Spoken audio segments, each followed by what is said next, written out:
As at the time I'm filming this now, less than 10 people have been successful. NHS pass written there. Hi guys, welcome once again to my YouTube channel. My name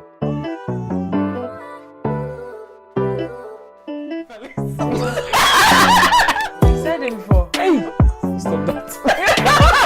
Hi friends and family, so today I have come your way with a message from Agincare International. First of all, let me just say that after I posted that video, most of you were happy, most of you were excited, and there were loads of applications and there were loads of concerns as well. I mean, I tried as much as possible to go back in the comments and then reply to all of you, but I think I have done well. I think I was able to reply to about 90% of the comments, and some of the questions that you guys asked, I honestly did not have answers to them. So I had to go back to Agincare for clarification and for some answers, and now they have answered me and they have clarified some of these things or these concerns, so I'm going to share them with you today. So let me just say that the very first or the commonest issue that people had was, for some people, they were unable to proceed further in the application because when they try, they will say they are from red listed countries. Someone even said that they couldn't proceed further because they had not taken the COVID vaccine. I'm like, where is this from? Meanwhile, some other people were able to submit the application successfully and then even sent me screenshots to show. So what I realized was that there were two different links. So if you go on Agincare International website yourself after watching my video and not using the link I put in the description, you are going to encounter problems. But then if you use the link that had Careers Hub in it, you're likely to be able to submit your application successfully. So most of the people that were complaining that they were unable to proceed further, they either went to the website directly or they used a different link that had agincare.com/jobs.careers or something. The one that was actually working well for people was the one with Careers Hub. Okay, so that one was sorted. So I kept referring people to use that other link. Another thing is that most people came back in the comment section to write that they met all the criteria, however they were not successful. They got a feedback saying that they were unsuccessful, and some of them were really shocking. This lady's results I saw, her IELTS results were excellent, and then she only wanted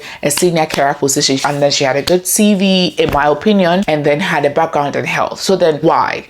And I realized that it wasn't this person. So many other people were complaining. So I'm like, let me go back to Agincare to ask why all these things. And they answered. And then I'm going to tell you some of the things that they said. Okay. So I think some people were rushing too much. They didn't really check to see if they were actually eligible. That there were several reasons why you would get a negative feedback or a non-positive feedback. One could be that you were not eligible. Obviously, because they are getting loads and loads of applications, they are obviously going to consider people that met all the requirements like 100% and not people that met the requirements like 85% or 80%. So I think that was a problem because people were completely not eligible, but they were still trying their luck and then still doing it. So obviously you are going to get negative feedback. So they said that the issue will be that they are not eligible for the role. We are hiring those who are experienced care workers with a qualification in a health and social care related subject.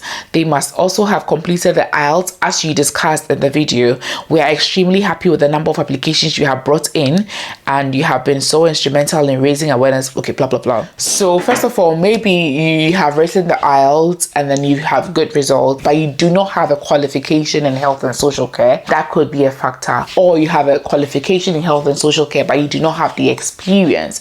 That could be a factor. They are currently picking people who meet all these requirements. So there are other things that he mentioned as well. Let me let you know about them. So for the qualification, they were accepting either a degree or diploma in health and social care related subjects. And then also, you see, their website had several job vacancies, and unfortunately I didn't know this before. I would have shared it. Those that applied for multiple jobs, okay, the application will be unsuccessful automatically because the system will deem it to be a spam. So you know, because there are loads and loads of applications going in, if you decide to apply to more than one of these vacancies, I didn't know this before, like I said, I would have shared it that you should only apply to one vacancy. The system controlling their applications will see it to be a spam and then automatically give you an unsuccessful message. So that could also be a factor. And unfortunately, as at the time I'm filming this now, less than 10 people have been successful. If you have been successful, just let me know or write in the comment section to, you know, motivate people, because it looks like the number of people that were unsuccessful way outnumbers. As of now, I have about 29,000 views on that particular video. Even if only 5% of this number applied, that's over 1,000, right? And the number of success stories I've heard so far is less than 10. Guys, there should be something wrong. Either your CV is not banging enough,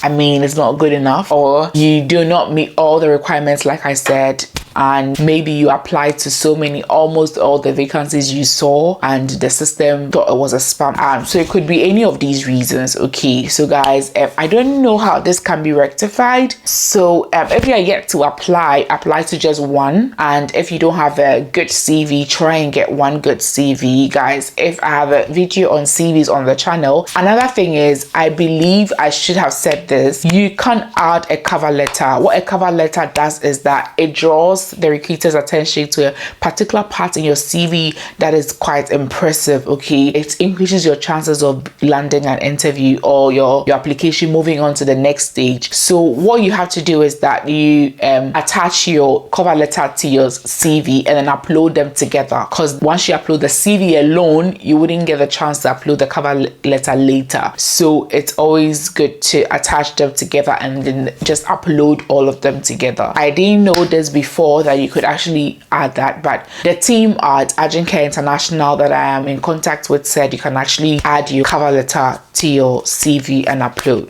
Okay, the next thing is that people were asking me that, can I come apply for a living carer position and then after a while switch to a senior carer position in the same company? Will it be easy? And they said, of course, yes, they can switch to a different aspect of the business. This can be discussed with a designated person from our support team, who may request they remain in placement until the post has been filled or while another post becomes available for them to go into. When they are interviewed, they can specify what areas of the business they would like to work in. So it's possible, but you just have to make them aware during your interview, and once you get there and you start working and you want to go, they'll let you speak to somebody, you know, to help you with the transitioning and all that. And another thing that people asked was that, how long does it take the recruitment team to give you feedback? Because some people have still not gotten any feedback yet. And this is what they said. They said normally a week, about a week, while we make sure candidates are eligible, but currently that may take a couple of weeks due to high number of applicants. If you haven't gotten anything yet, maybe they're just cross-checking to see that you're really eligible. Normally, like I read, it should have been a week, but because of the high number of applications, they have to take their time. So just hold on and be patient, okay? People also asked if there's any way to make change to the application, but unfortunately, they said no. Once you submit it, you can't make any changes. So that's the sad part. Before the video, they were bringing 30 people a month, 30 people to the UK a month, but maybe now that there are so many applications, I want to believe that there will be more than 30 a month. And then they said they do their recruitment on a monthly basis. So the good news today is that people have been successful, although it's not as many as I wanted. When I asked them, why are they still telling people that they are from red listed countries, even though the code of practice of international recruitment says that if you are applying directly, there's no problem if you are from a red list or an amber list country. I made mention of this when I wrote back to Agincare. I said some people are being rejected because they are from red listed or amber listed country, but according to the code of conduct for international recruitment, people from red or amber listed countries can apply directly to companies. And they answered, yes, this is true, but many of these countries are in their own care crisis, and we are reluctant to remove qualified staff from countries that need those expertise in their own care services. Minor exceptions can be made in some circumstances. So this broke my heart. I was just really heartbroken. So this is their company's decision that they have made, that although the code of conduct for international recruitment says that if you're applying directly, it's fine if you're from a red listed country or an amber listed country, their company is still saying that for them, they are still reluctant because they think those countries have their own care crisis. So it wouldn't be like fair to move expertise from those countries to the UK. So guys, all I'll say is that do not lose hope still. I haven't lost hope. I hope I know it's painful at this point because I gave you so much hope, but I wouldn't have felt comfortable if I had not told you everything and then just kept you going. They did say that minor exceptions can be made in some circumstances, although they did not clarify which circumstances. So I will still say, if you think you meet the requirements, still do apply.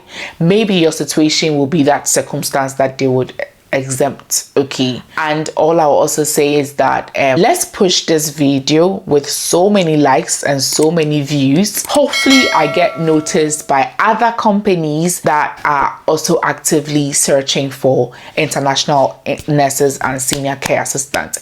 It will shock you to know that there are probably other companies, but they have not been able to create awareness, or they do not have like bigger platform to draw people to them. So help me reach out to them by liking this video and then watching this video and sharing this video. You know, one thing that helps people to notice a YouTuber is if their videos do well. And what makes the video do well is when you like the video and when you watch and when you share and when you comment. All those engagements to the video, it makes YouTube push it to people that offer similar content, or you know, that are interested in such things. I believe this is how Agincare found me and contacted me, and I believe other companies can also find me and contact me for me to bring their vacancies to you. So I don't know if I'm making sense. So help this video to do well, to reach the possibly other recruiters, so that we can help you all get jobs. Okay, I so believe that several people are going to have success stories in the coming days and in the coming weeks, because they are still cross-checking everything to see that you're eligible. And like they said, the ultimate decision lies in the hands of the Home Office. Do not give up. Still do not give up. Let's push and then let's see. Okay, if you're from a red listed or amber listed country, still don't give up. They said exceptions can be made, so maybe you are that exception. So guys, this is all I had to share today. This red listed amber listed country, guys, I know what we can do. I have an idea of what we can do to take our countries off this list. Okay, I'm still thinking about it. I'm still speaking to people and people that have knowledge about this, and I'm still doing my research. So fingers crossed. Let's pray hard. Okay, and let's see what happens. Thank you so much for watching. Subscribe, like, share. Okay, bye.